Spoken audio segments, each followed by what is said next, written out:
윤석열 대통령은 문재인 정부를 향해서 정치복제한다고 비판했습니다. 그런데 이 말을 고스란히 좀 돌려드리겠습니다. PPT 좀 보여주세요. 추석을 앞두고 김건희 여사가 경찰들을 대동해서 마포대교에 나타났습니다.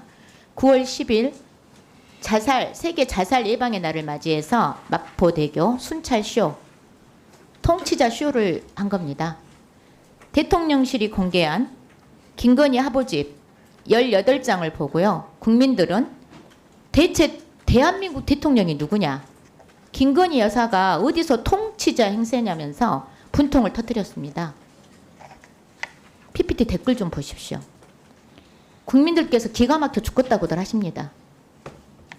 국민 비극을 자기 홍보로나 이용하시고 명품백 수수 의혹, 주가 조작 가담 의혹, 공천 개입 의혹, 국민적 공분을 사고 있는 김건희 여사가 공개 홍보에 나선 것도 황당한데요. 민간인 신분의 김건희 여사는 마치 자신이 대통령이라도 된 것냥 공무원들에게 업무를 지시했어요. 장관님, 네. 지금이 50 시절도 아니고 이게 말이 됩니까? 지금 말씀하신 사례에 제가 뭐 경위라든지 그런 거에 대해서 알지 못하기 때문에 말씀드리기는 어렵고요. 근데 다만 윤석열 정부의 약자 복지의 그 성과도 장관님? 같이 좀 고려해 주셨으면 좋겠습니다. 자, 김건희 여사는 이날 마포대교도 한강대교처럼요 구조물 설치가 필요할 것 같다는 말을 했습니다. 장관님, 이런 정책이 자살 예방 효과가 얼마나 있습니까?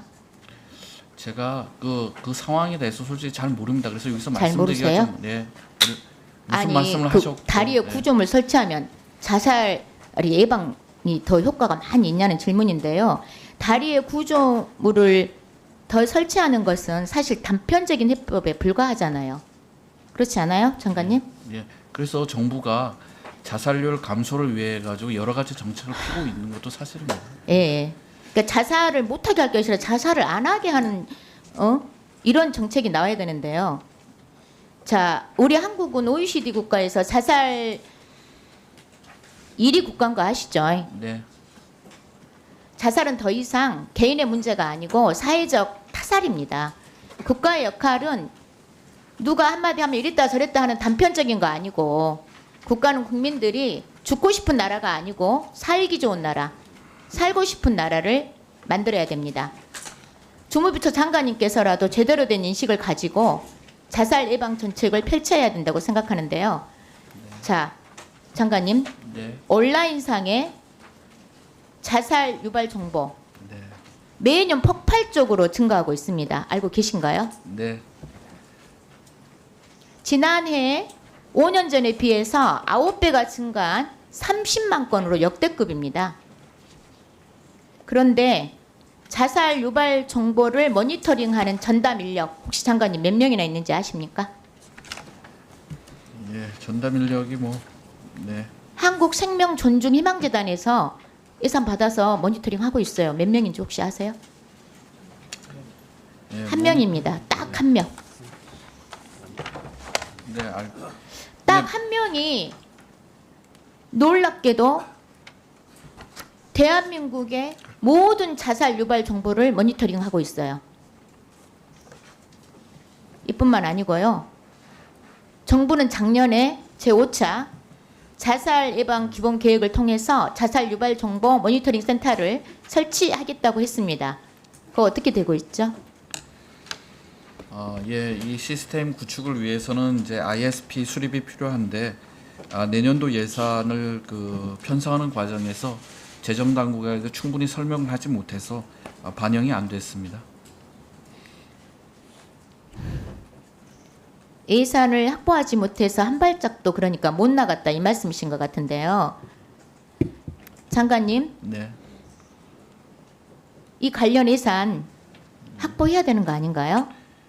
예, 그렇게 생각이 듭니다. 예, 이 국회 과정에서 저희가 그 확보 방안 등을 아마 별도로 보고 드리도록 하겠습니다. 그리고 말씀하신 그 전담 인력은 당장이라도 확충할 수 있도록 저희가 재단하고 협의를 하겠습니다.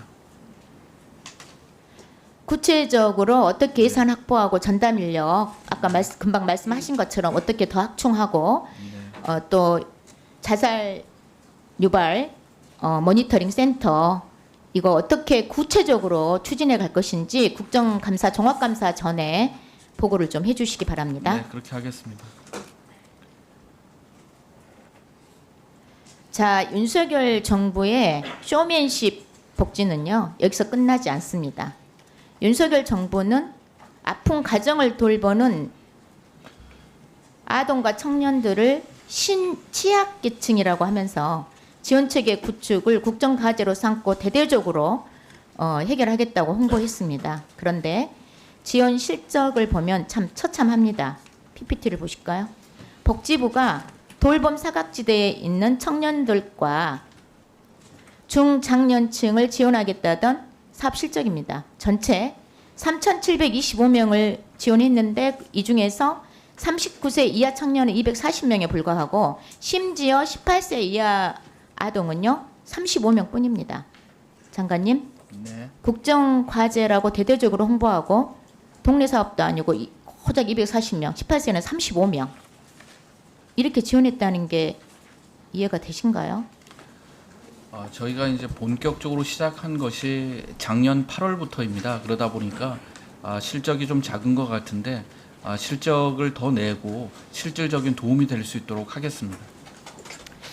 심지어 가족 돌봄 청년 지원 사업은요 올해 3월부터 한다고 했다가 늦장 부리다가 공모가 늦어져 가지고요 8월부터 시작해 가지고 구체적인 실적 이건 아예 없습니다.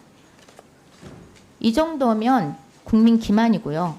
아픈 가족을 돌보느라고 희생하고 있는 아동과 청년들을 신취약계층이라고 네이밍해버리고 정책 홍보용으로 이용한 것은 아닌지 참 의심스럽고요. 그리고 지원 대상을 13세부터 34세로 하고 제한하고 있거든요. 장관님. 네, 알겠습니다. 13살 미만 아이들은 방치되고 있습니다.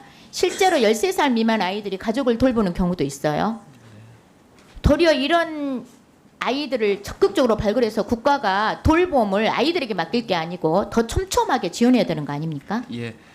그 청년 사업은 이제 가족 돌봄 청년, 그다음에 자립 준비 청년, 그다음에 은둔 청년 이렇게 하는데 특히 가족 돌봄 장관님, 청년은 예. 13세까지 늘렸는데 네, 의원님 네. 말씀대로 13세 미만에 대해서도 이런 지원이 이루어질 수 있도록 하겠습니다. 그럼 나이 제한 없애는 거 고려하신다, 좀 검토하시겠다는 말씀이시죠? 예. 네.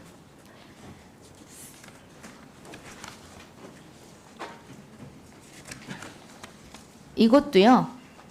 정확하게 파악해 주시고 어떻게 할 것인지 구체적으로 계획 세우셔서 보고해 주시기 바랍니다. 네, 그렇게 하겠습니다.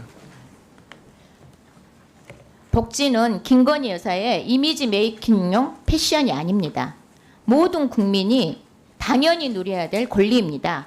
제발 정부가 홍보성 정치복지나 시혜적 태도 버리고 보건복지 정책을 국민을 위한 실효성 있는 정책으로 진행해 주실 걸 당부드리고요. 이번 국정감사에서 윤석열 정부의 지난 3년 약자 복지라는 거짓 포장, 사회적 약자를 어떻게 벼랑 끝으로 내몰았는지 낱낱이 파헤치겠습니다.